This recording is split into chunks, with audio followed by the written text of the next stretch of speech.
story 2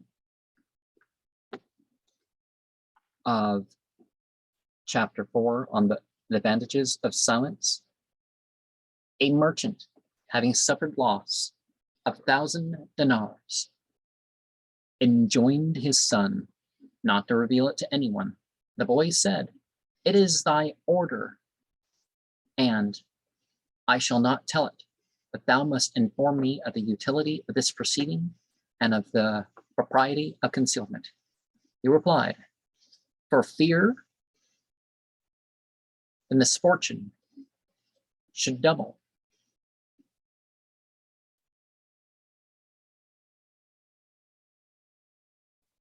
Namely, the loss of the money, and secondly, the joy of neighbors at our loss.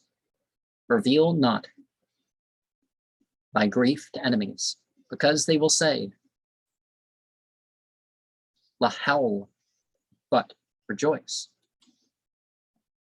And one of the things that we find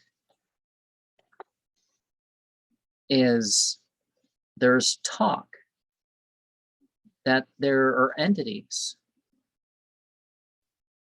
and these entities may take your physical or other opportunity away if you don't use it in a way that benefits others. This is why I try to share my conclusions and stuff like this and open myself up for being corrected, because I want to be correct, even if it means being pointed out that I was wrong here and there, right? And yeah, use your wealth and other things to benefit others.